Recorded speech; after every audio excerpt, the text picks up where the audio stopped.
Hello and welcome to the Accepted Authority. I'm Andy Marmont. And I'm Greg Roworth. And as always, this is a podcast about how to attract ideal clients and build a more valuable consulting business. So each week we talk about attracting and converting our premium clients consistently and predictably by sharing our own experiences as business owners and consultants. And today we've got a fantastic topic. We're going to speak about LinkedIn. And the reason why we're speaking about LinkedIn, I read a survey recently. It was by a company called Bench Press for 2021. They did a survey over 1,000 consulting firms in the UK. And they asked about what was the measure of, or how do you get new business? And 80% of the respondents thought that LinkedIn was the way to go. But when it came to what the success rate was, only 8% got some success. So I think particularly in consulting, there's definitely an appetite to try LinkedIn, but people aren't getting results. So we've got two experts, Greg, and I'll put myself as an expert because why not? We're at the Accepted Authority. Let's talk about LinkedIn and maybe we'll talk about some mistakes and then how do we make it work for ourselves and our clients. Yeah, great topic, Andy. And I think from my experience, most people in consulting firms see LinkedIn as the most likely place to or if not, thinking they'll, attract clients for it. They at least want to be seen to be there. And, in some ways, that highlights a problem because it really just comes back to, the typical issue I see around marketing for professional services is that there's no strategy in place. So, when there's no marketing strategy in place, being on LinkedIn is just another tactic that's being used without any real intent or without any real design about how to actually use it effectively. And so I think there's a lot of consultants just on LinkedIn without an effective strategy for how to use LinkedIn. Totally. So what we're talking about there is what's the purpose of what we're doing, and that's a big mistake that we see. There's no purpose, there's no focus. So how do we get focused around using LinkedIn to attract our ideal clients and be seen as the specialist? Yeah, well, there's some key elements on LinkedIn that all have an interplay with each other. There's obviously the profile, so how the profile is set up to position yourself as the authority, the content that you post on LinkedIn and how that positions yourself as the authority, and also then the connection, direct messaging approach, which a lot of people get wrong, and there's room for getting each of those elements wrong. So maybe, if we started with the profile and talk about how people get that wrong. What's your experience of that, Andy? Well, a quick story. I worked in recruitment consulting for 10 years. So when I first used LinkedIn, it was all around attracting candidates, and there was some client activity as well.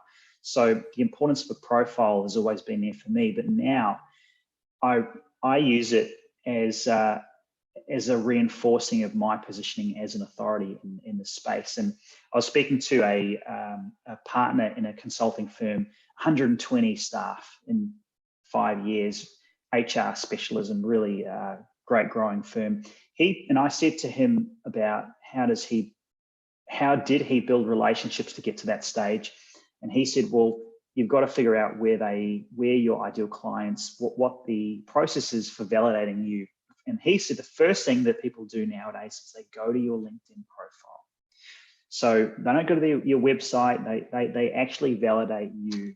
So for me, it's all about ensuring that you've got all the key ingredients. You've got a banner that articulates what you do and who you serve. So none of this general landscape of the skyline. Make sure you have a tagline about your value proposition and who you serve. I think the profile picture is another one. We want to see something that's professional. Ideally, get a headshot if you can, professionally done. Yours is great, Greg, by the way. And then you've got a strong tagline. So you've got, I believe it's 9 words. In the first 9 words is what people see when they're scrolling through your phone. So ensure that your tagline, again, has a very succinct value proposition. What's the problem you solve and who do you serve? So people, all we're trying to do here is is ensure that people know exactly who you are and who you serve and the problem that you solve. So it makes it easier for them to say, you know what, that person is who I want to speak about. But maybe, and then I think we go from there in terms of the about and the description. So might throw it over to you, Greg. What do you see as important elements, and if there's anything I've missed in the above stuff we talked about? No, I think you've covered it perfectly in terms of those top elements on the profile. And probably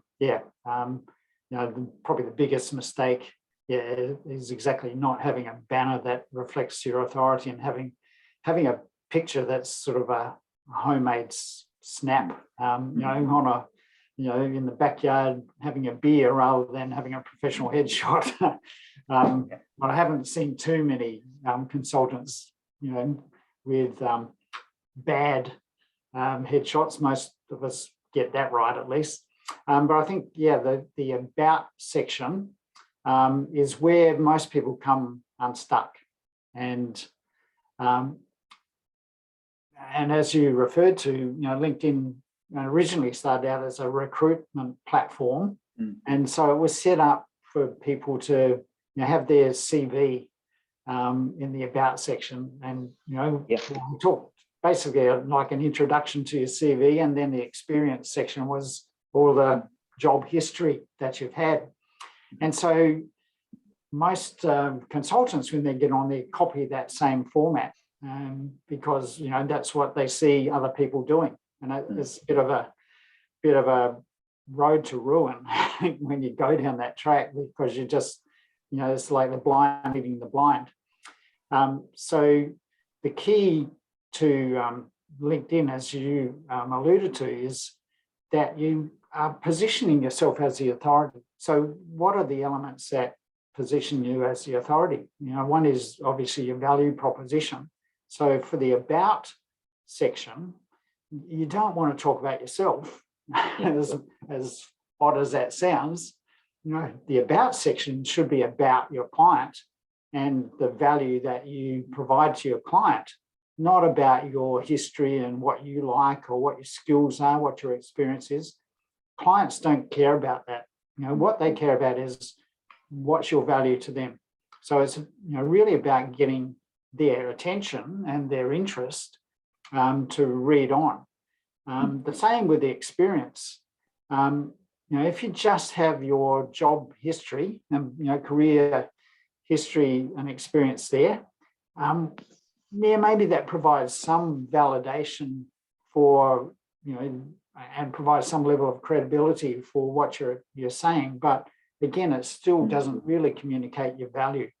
So if you're going to use the past experience as a validation process, talk about the results you've achieved and what you got, rather than your job title and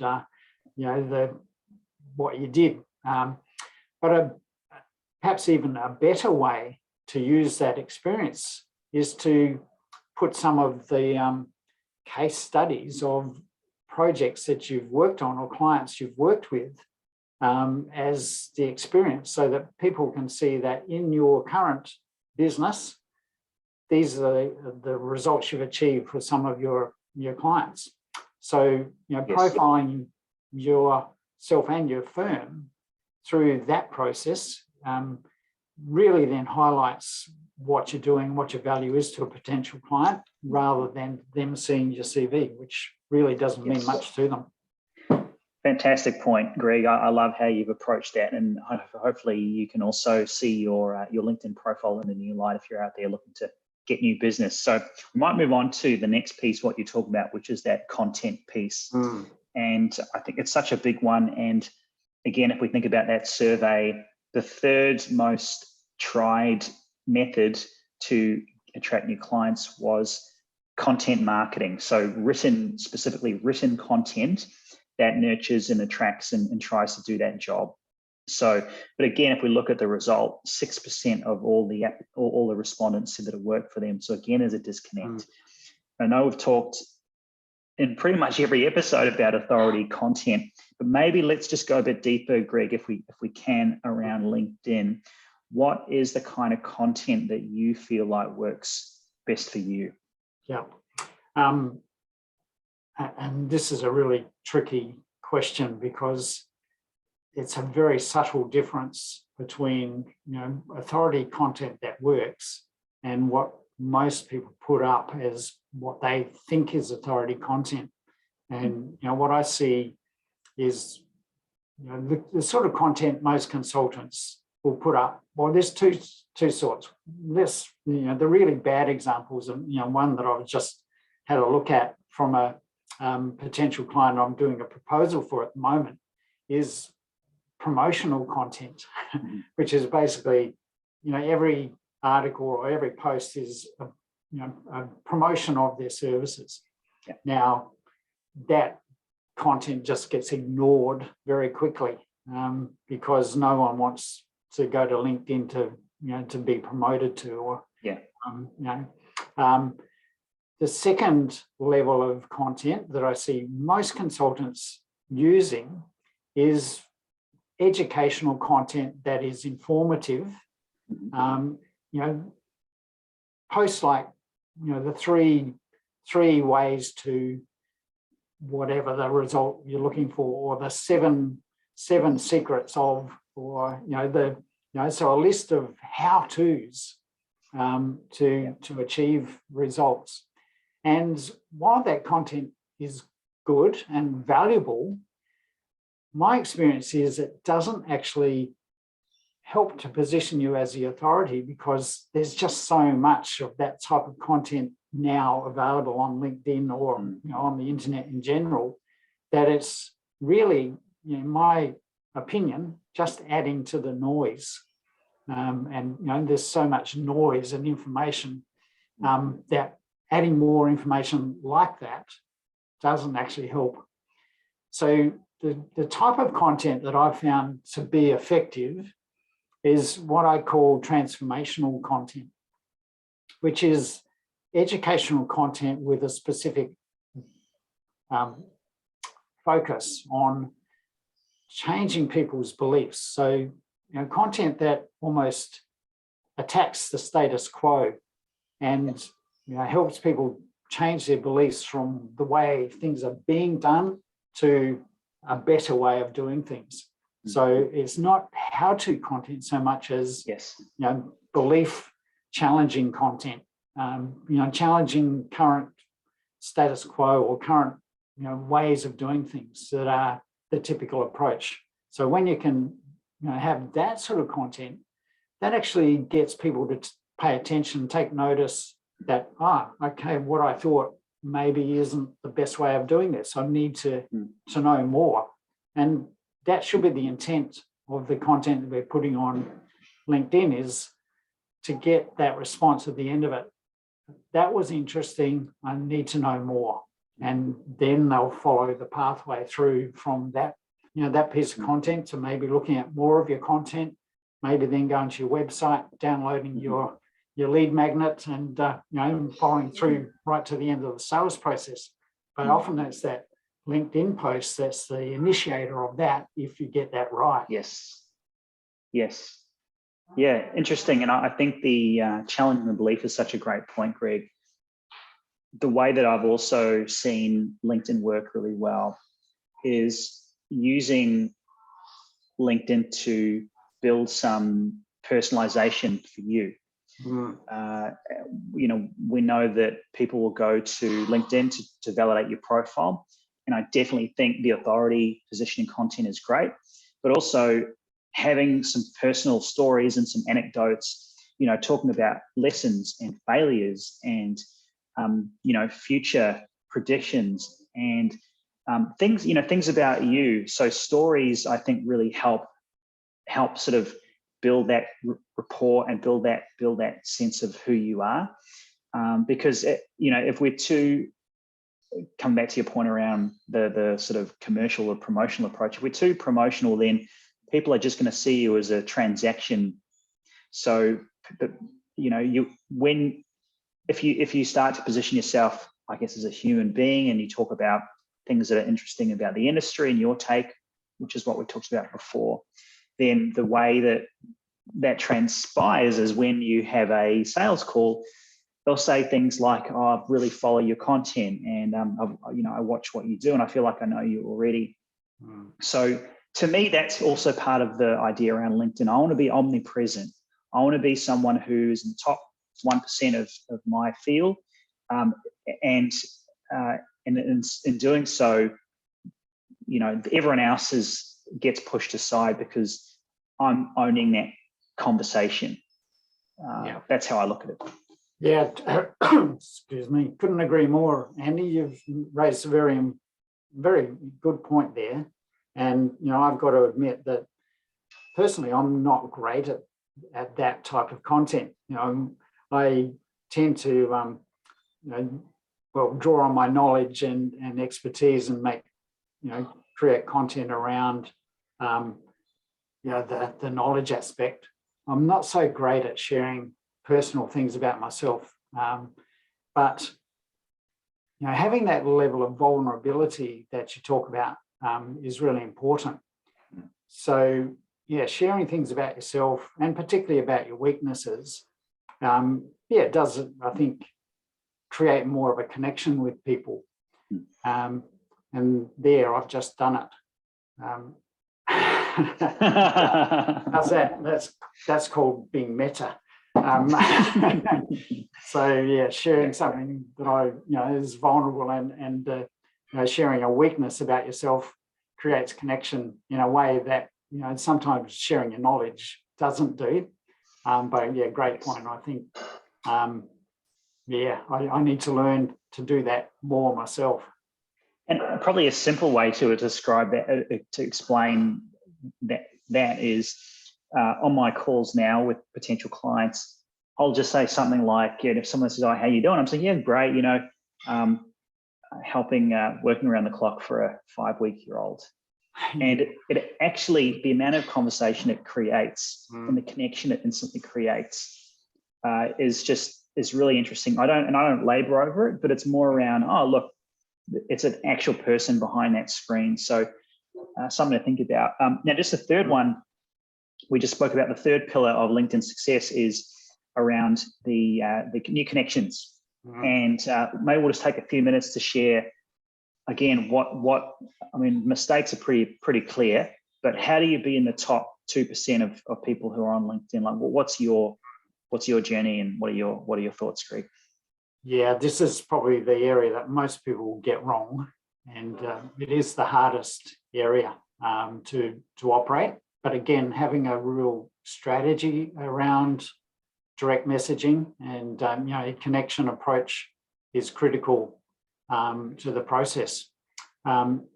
So there are two elements here that are important. One is getting the connection up front, initially establishing a connection with somebody.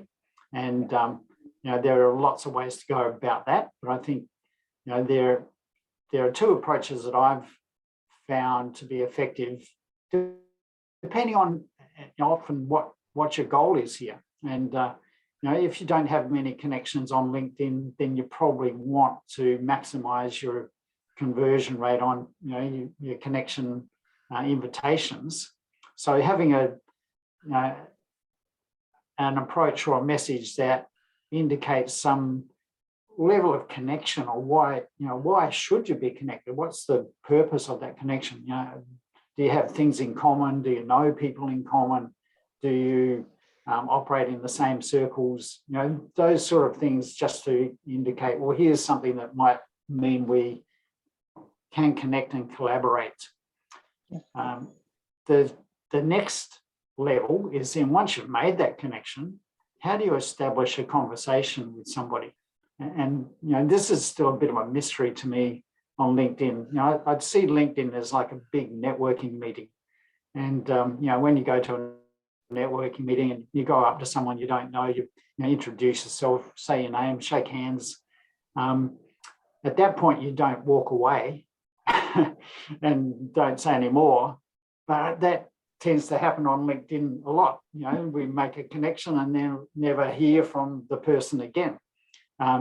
So why don't we enter into a conversation there? And you know, obviously the biggest mistake people make here is if they try to start to sell themselves straight away. And I think, yeah, I can't imagine anyone listening to this podcast being like that or doing like that unless they're just totally misinformed and you know, have followed someone's bad example.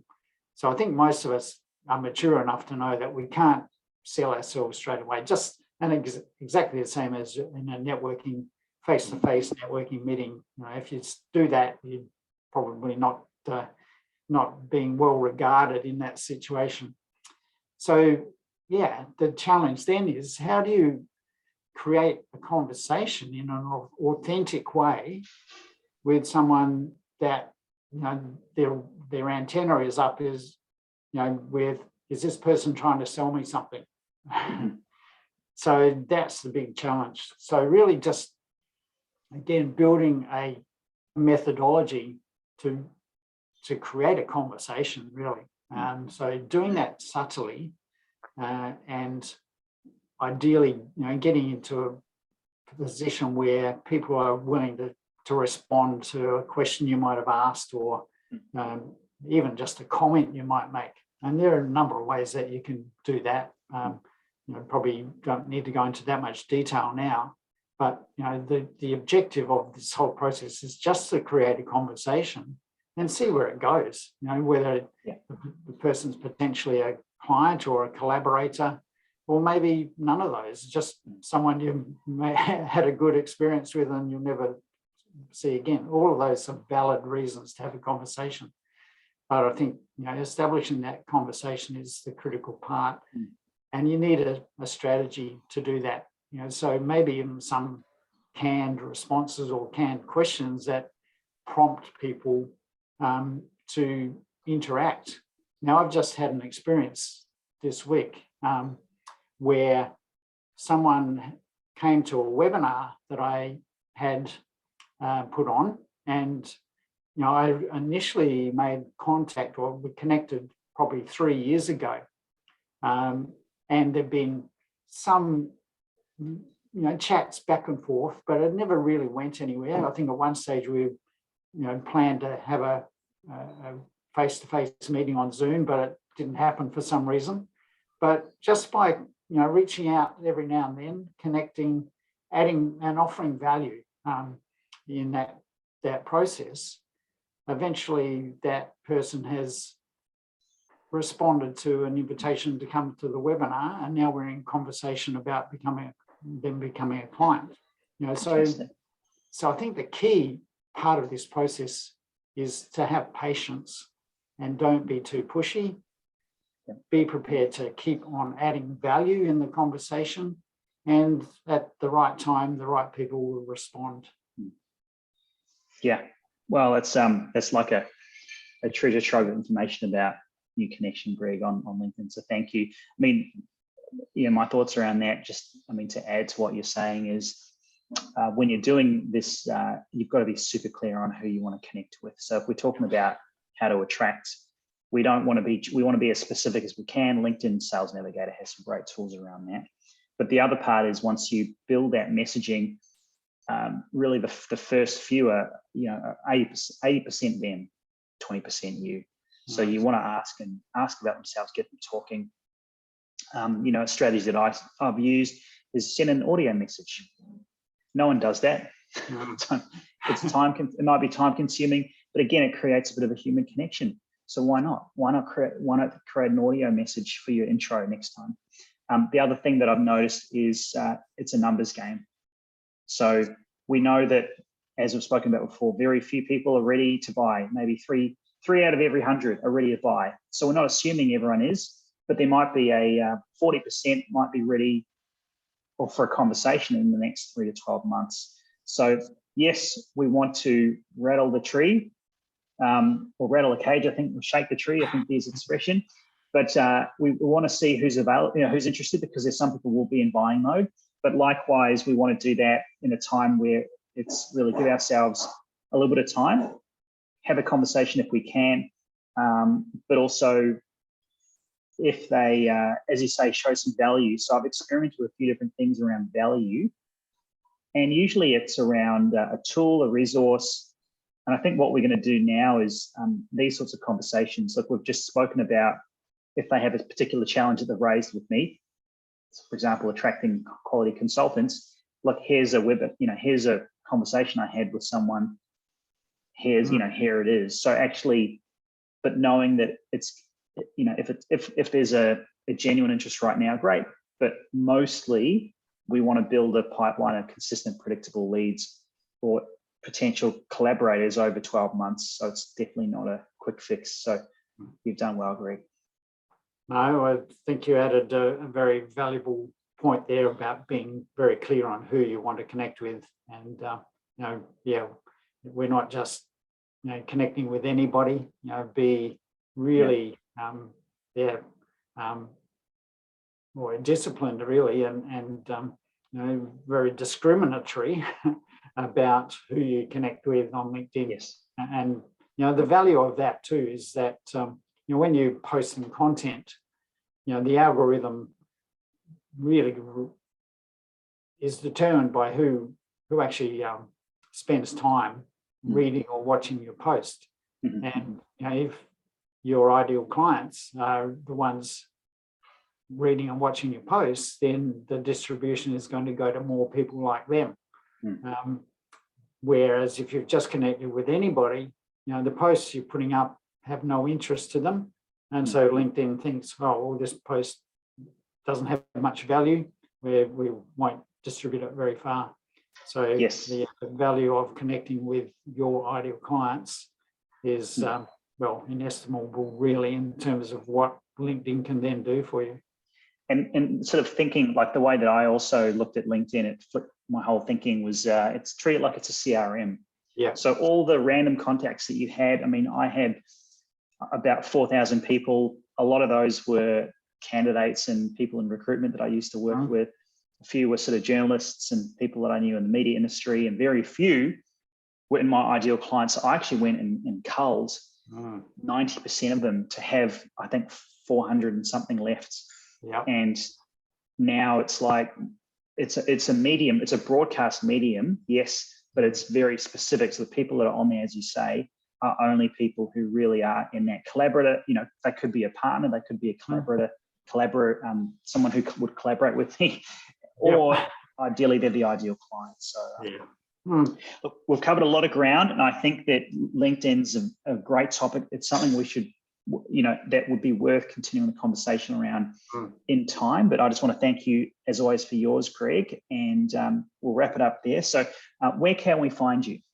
Well, on LinkedIn, funnily enough, just do a search for Greg Roworth and you'll find me there. Or if you want to check out some of my content on my website, businessflightpath.com. Awesome. I'm on LinkedIn as well, Andy Marmont, or it's concurve.com.au. Thanks so much for watching or listening, and we'll see you next time on The Accepted Authority. Right.